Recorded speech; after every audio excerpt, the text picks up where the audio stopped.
বিসমিল্লাহির রহমানির রহিম। ইতিহাসের কিছু যুদ্ধ আছে যেখানে শুধু মাটি নয়, ভাগ্য ও বদলে যায়। আজ আমরা জানবো এমন একটি যুদ্ধের কথা যেখানে একসাথে 3টি রাজা নিহত হয়েছিল। এটি মুসলিম ইতিহাসে বদর দ্বিতীয় নামে পরিচিত, যার নাম ওয়াদি আল মাখারাজিন যুদ্ধ। এই যুদ্ধটি শুধু সামরিক সংঘর্ষ ছিল না, বরং মুসলিম নেতৃত্ব, পরিকল্পনা ও ইমানদার সৈনিকদের সাহসিকতার জ্বলন্ত প্রমাণ। 1578 খ্রিস্টাব্দ, 986 হিজরি। মরক্কো তখন সাদি রাজবংশের অধীনে। তাদের শাসক ছিলেন সুলতান আব্দুল মালিক আস-সাদি। তিনি ছিলেন দূরদর্শী, যোগ্য এবং সাহসী, উসমানীয় খিলাফতের একজন বিশ্বস্ত বন্ধু। কিন্তু সমস্যা শুরু হয় যখন আল মুওয়াক্কিল নামে এক সাবেক রাজা, যাকে সুলতান হটিয়ে দিয়েছিলেন, সে আবার ক্ষমতা ফিরে পেতে চায়। সে পর্তুগালের রাজার কাছে সাহায্য চায়। পর্তুগালের রাজা সাবস্তিয়ান খ্রিস্টান ধর্মের নামে এক নতুন ক্রুসেড চালাতে শুরু করে। তাদের লক্ষ্য ছিল ইসলামকে দুর্বল করা, মরক্কোতে খ্রিস্টান রাজত্ব প্রতিষ্ঠা করা, মুসলিম উম্মাহর ঐক্য আঘাত হানা। সেই সাথে ইউরোপীয় শক্তিও চায় মুসলিম ভূমি দখল করতে। এই সব কিছুকে কেন্দ্র করে যুদ্ধের প্রস্তুতি নেওয়া শুরু হয়। পর্তুগাল ও ইউরোপের যৌথ বাহিনী নিয়ে রাজা সাবস্তিয়ান 23,000 সৈন্য ও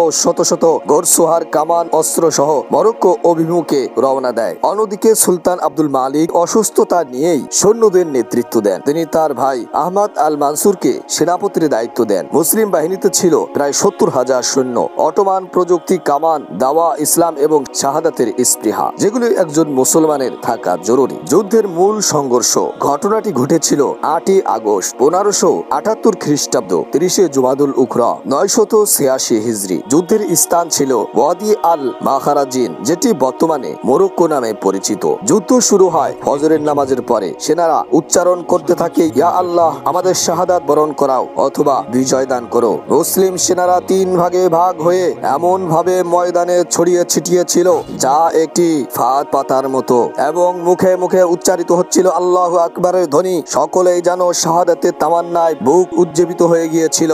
আল্লাহর জমিনে আল্লাহর দ্বীন কায়েমের জন্য প্রত্যেকটি হৃদয় কেমন জানি উতলা হয়ে পড়ছিল। 3 ভাগে ভাগ হয়ে মুসলিম সেনাবাহিনীরা ইউরোপীয়দের বাহিনীকে ঘিরে ফেলেছিল। ইউরোপীয় বাহিনী এবং মুসলমানদের মধ্যে তুমুল যুদ্ধ শুরু হয়। যুদ্ধ করতে করতে এক সময় এমন একটা পর্যায়ে চলে আসে, যে পর্যায়ে পর্তুগিজ বাহিনীর মধ্যে বিশৃঙ্খলা শুরু হয়। আর এই বিশৃঙ্খলার মূল কারণ হলো তাদের সেনাপতি এবং অধিকাংশ যোদ্ধারা মুসলিম যোদ্ধাদের হাতে নিহত হয়ে যায়। আর মুসলিম যোদ্ধারা ইমানি দীপ্ততায়, ইমানের জোরে তারা যুদ্ধ ক্ষেত্রতে আরো দ্বিগুণ ভাবে যুদ্ধ চালিয়ে যায়। এই যুদ্ধের তাপে তারা সহ্য না করতে পেরে কিছুক্ষণের মধ্যে তারা ছত্রভঙ্গ হয়ে পড়ে এবং তাদের বাহিনীর মধ্যে প্রচুর পরিমাণে বিশৃঙ্খলা দেখা দেয়। সুলতান আব্দুল মালিক যুদ্ধক্ষেত্রে ইন্তেকাল করেন, তবে মৃত্যুর কথা গোপন রাখা হয়, যাতে করে সেনাবাহিনীর মধ্যে কোন রকম কোনো বিশৃঙ্খল দেখা না দেয়। আহমদ আল মানসুর বিচক্ষণতার সাথে সৈন্যদের নেতৃত্ব দেন। পর্তুগিজ বাহিনীকে নদীর পাশে আটকে ফেলা হয়। কয়েক ঘন্টার মধ্যেই পর্তুগালের রাজা সাবস্তিয়ান নিহত হন। আল মুতাওয়াক্কিল ডুবে মারা যান। সুলতান আব্দুল মালিক শহীদ হয়ে যান। ইতিহাসে এই প্রথম একটি যুদ্ধে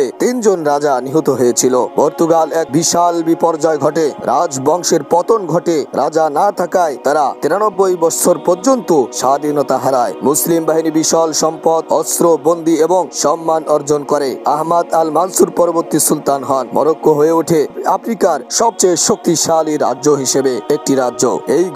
এই ঘটনা থেকে আমরা যে শিক্ষাটা পেলাম সেটা হলো, মুসলিমরা অসুস্থ সুলতানের নেতৃত্ব ঐক্যবদ্ধ হয়ে বিশাল শত্রুকে পরাজিত করেছিল। আব্দুল মালিক মৃত্যুর আগেই নেতৃত্ব ঠিক করে যান। পরিকল্পনা ব্যর্থ হয়নি। কয়েক হাজার ইমানদার সৈন্য বিজয় ছিনিয়ে নেন কামান আর গুলার মুখে। উসমানীয় খেলাফতের সমর্থন এবং মুসলিম বিশ্বের সহিংসিত ছিল বিজয়ের চাপিকাঠি। ওয়াদি আল মাখারাজিন যুদ্ধে ইতিহাসে এক উজ্জ্বল পৃষ্ঠা, যেখানে মুসলিমরা আবার প্রমাণ করেছিল ঐক্য, ইমান এবং দুর্ধর্ষী নেতৃত্ব থাকলে সবচেয়ে শক্তিশালী শত্রুকে পরাজিত করা যায়। এই যুদ্ধে আমাদের মনে করিয়ে দেয়, আমরা শুধু অতীতের উত্তরাধিকারী নয়, বরং ভবিষ্যতের রক্ষক। তাই প্রিয় ভাই ও বন্ধুগণ, আল্লাহর জমিনে আল্লাহ দ্বীন কায়েমের জন্য, জমিনে খিলাফা প্রতিষ্ঠা করার জন্য নিজেকে সব সময় উৎসর্গ করতে হবে। যেভাবে আমাদের আকাবির, আমাদের পূর্বসূরীরা যেভাবে ইসলামকে বিজয় করার জন্য নিজের জানকে বাজি রেখেছেন, অসুস্থতাকেও কোনো সময় পরোয়া করেননি, সমস্ত ক্ষেত্রেই নেতৃত্ব দিয়ে